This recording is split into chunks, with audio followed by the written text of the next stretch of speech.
Hello there everyone and welcome to a new review on the channel, and today we will be looking at a relatively new product, and that is Word Games by Rawlins, a really interesting take on the alphabet deck that I think a lot of you are going to love as much as I do, because this took me by surprise. We all know, oh, alphabet decks, there's hundreds of them out there, but this one actually stands out and offers some really interesting premises and effects that I think you're going to be excited about as much as I am. So let's roll the intro and get straight into it.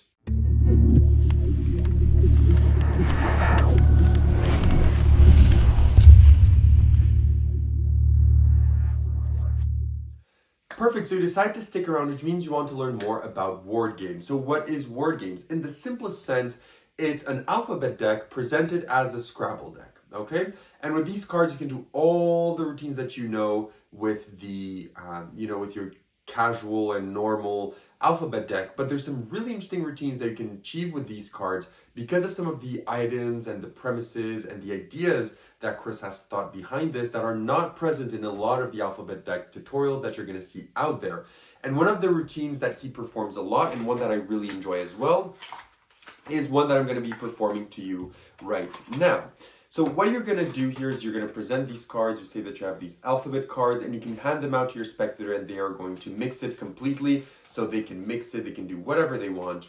And then you're going to spread these on the table, and they're going to take out one of them. So they're just going to slide out one of the cards, and they're going to take a look at it. So you're going to take a look at that card, you got it, and then they place it back inside. And you can then tell them to think of the alphabet, go through it, A, B, C, D in their head. Stop. Can you focus on the letter? I think your letter already passed. It was, let's go through the alphabet again, but just in your head. A, B. Stop. You're thinking of the letter H. They're going to say yes. That's your first hit. Then you're going to go to the second phase, which is a bit different. You tell them to mix these up as they want, and you can show them that they could have mixed it any way they wanted to, and you can even mix it even further and see that there's no patterns or anything like that. And then you tell them to just cut the cards and then place the rest on an angle like this. And then you say, look, on this box, what we have here is different wording. So what we're going to do is I'll give you the box and I'll turn away, and you're going to look at the card that you just cut to here, and I want you to look at the number at the bottom of the card. Can you see a number? Yes, perfect. So look at that number, and now I want you to look at the box and look at the phrase, and if you're thinking of number 1, think of the first word on the box. If you think of number 2, think of the second word on the box, number 3, third, etc. They're going to do that, and now they're going to be focusing on that word. These cards are slippery and they're falling everywhere. And as they focus on that word, you're going to be able to pick up on it and say that it is paste. So the word that they're thinking of is paste, and was it that? And they're going to say yes. And then you're going to do a last phase, which is very interesting as well, is you do the same thing. They shuffle. So what's nice about this is that they can shuffle all the time. And then they're just going to touch one. Let's say they touch this one. And then you're going to ask them to look at it. Look at the one that they touched. And think of the first fruit that comes to mind. The first fruit that comes to mind, if they think with that letter. Can they imagine it as a drawing? They're going to say yes. You can then take something and draw it, and I know it's a grape. Okay? So this is one of the routines that you can do with Word Games, and I think it's fantastic. It packs a lot of moments of magic. It lets you think on your feet, because there's a lot of really impromptu stuff that you can do with this routine that's very fun. It puts you on, it lets you play around with your spectator and play around with your abilities as well. I just love this routine. I think it's absolutely fantastic. So let's now talk about where you buy this, how much does it cost, and what do you get. So you can buy this pretty much anywhere. You can buy this from Rawlins himself, you can buy this from Vanishing Ink, or you can even buy it from ALAKAZAM Magic. And I think it's even available for some local magic dealers. You can check out that. In terms of pricing, this is around 52 Canadian dollars, which is around 40-ish or 35-ish USD or pounds, if I'm not mistaken. And what you get with your purchase is this box. Inside of this box, you're going to get a card with the instructions, which are 1 hour long on YouTube, go over 4 different routines, the deck, the marking of the deck, and everything that you need to know. They're really well shot, really well explained, live performances for every single one of the effects. Then you're also going to get, of course, your cards. The cards are extremely well made. As you see, they're very well made because they're so slippery. They're like brand new. They feel great in the hands. The stock for them is fantastic, and they do feel like cards. They're extremely well designed as well. On the face, they have the small number, big number, the small letter, big letter, and a number. Like a normal Scrabble game, they have the exact same values as the normal Scrabble game, and even on the back, they look great.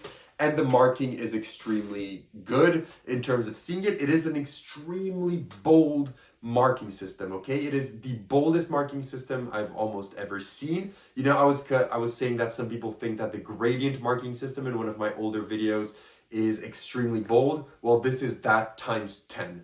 You know, if they inspect the cards, they're going to find the marking system like that, but it's just an inconspicuous marking system that I don't think they're even going to look for it, because in the routines you use the markings at such an opportune moment that it doesn't really even matter. And similar to other alphabet effects, some of them you don't even need the markings, right?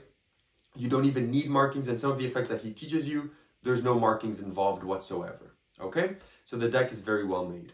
So now let's talk difficulty. So how difficult are the routines? All of the routines here are extremely simple, and let me go over the routines for you and tell you their simplicity. The one that I just performed is very simple. If you've been in mentalism for a bit and you know kind of these principles going on here, you probably know how it works, but I think seeing how fun it is to perform and the liberty that it gives you, I think you would agree that it's a really good routine. So this one is very simple. Then he's going to teach you a routine that you're going to be able to reveal any name or any word that you want. He does it with the spectator's name. It's super simple, super free. It's, you know, the spectator shuffles, you then make piles, they then cut the piles, they shuffle the piles, they deal piles, and at the end it's going to be their name or their favorite word or the peaked word or whatever you want to reveal over there. Super easy to do. Another routine that you're going to get is one that is a bit harder to do. I forgot the name, but it's essentially kind of a psychological force that you're going to be able to do with the deck. So you're going to be able to have someone cut and shuffle the cards. Then they're going to take out two cards. One card they're going to use to look at the number at the bottom. Same for the other one. Put the numbers together to have the amount of letters in their word. And once they have the amount of letters, they're going to take the first letter that they chose, and that's going to be the first letter in the word, and the second letter that they chose is going to be the last letter in their word, and then they can make up any word that they want, and then you're going to be able to mind read what that word is. That one is a bit more difficult, a bit more ballsy. It requires a bit more playing, a bit more confidence, but it still is a very good routine that I'm thinking of pairing with Any Picture at Any Number by Peter Turner. I think it could work fantastically well paired with that.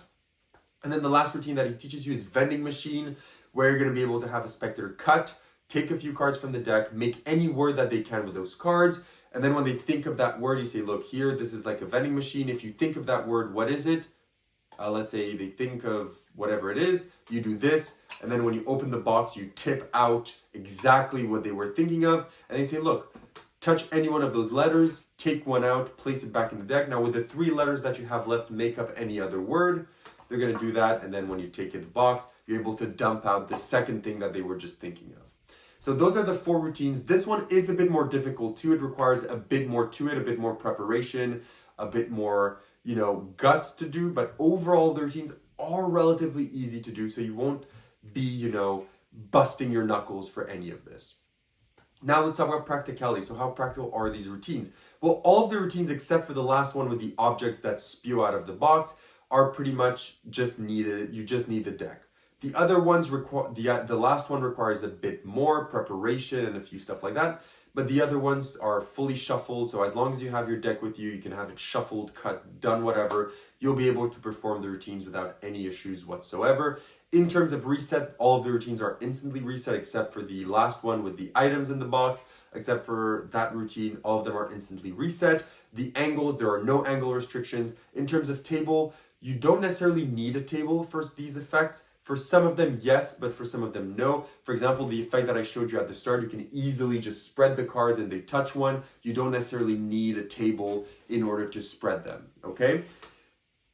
And lastly, in terms of inspectability, the cards are handled by the spectator a lot, but I wouldn't feel confident in having them, you know, be like, oh, can I look at the back of those cards and examine? Because if they just take 2 cards and look at them, they're going to see the marking. It's obvious as day, right? Like, even me, before taking watching the video, I just opened the deck and I looked at it to see where they were marked, and I immediately saw the mark on every single card. So even though without knowing the marks, I just immediately saw them. So keep that in mind. So it's not really inspectable in that sense, but as I said, the routines, not a lot of them actually use the actual marks on the cards, so there wouldn't necessarily be the need of suspicion regarding that. So now that we have said that, where would you perform this? This is something that is very casual, so you can definitely perform this table hopping for some of these routines. They're going to work fantastic. You know, the routine with the things that come out of the box. If you do that like at a wedding and people start screaming at everything, everyone's going to want to see what you're doing. Or at a corporate event, everyone's going to be like, what is happening? That's crazy. They're going to see stuff flying out of the box and on the floor and people screaming. So these effects are very good for that. Even the one that's, you know, with the name. So imagine you're doing this for a corporate event at a cocktail party, and then it, you know, at the end of the routine, it spells the company's name. That would be insane. So the routines are very fun. They can be performed standing up, standing down. They don't all require a table, but some of them do. But overall, you can perform these in a lot of scenarios, okay? So having said that, what are the positives and negatives of word games? Well, the only negative that I have with word games is that the markings are extremely obvious. So if ever you have those heckly spectators that want to look at the markings, they will find them in less than a second, okay? So it is important to keep that in mind. He does give you tips of how when you spread the cards for the marking not to be visible if ever you're concerned. But even then, if they were to take other stuff or look at the whole deck, they would see the marks. So just keep that in mind. Personally, I'm not really afraid of it because I don't really use the marks. And even when I do, you get the markings so quickly. I don't think the spectator ever really clocks that you're reading a mark, okay?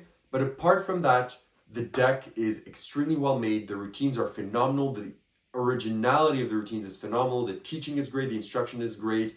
The you know, the modularity of the routines is great. It's nice that most of them don't require any setups at all, so they're fully shuffled deck in use, so you can do them after any point. They're relatively long routines. They have multiple moments of magic. They're all fun to do. They're interactive. It's just a great product, and I think that this is up there with some of Chris Rawlins' best releases. To me, his best release up until now is still Memory Games. I love that effect to death, but I do think that this is going to challenge it for that top spot and will maybe even surpass it because it is so good. So I definitely recommend it. That's all I have to say. I'm going to give it a 9.5 on 10. So if you are someone that's interested in an alphabet deck that is just going to push the boundaries so much more than your regular ones, buy this. You will not be disappointed whatsoever. That's all I have to say about word games. Thank you so much for watching. If you have any additional questions, leave them down below. If not, I'll see you in my next review. Have a good one.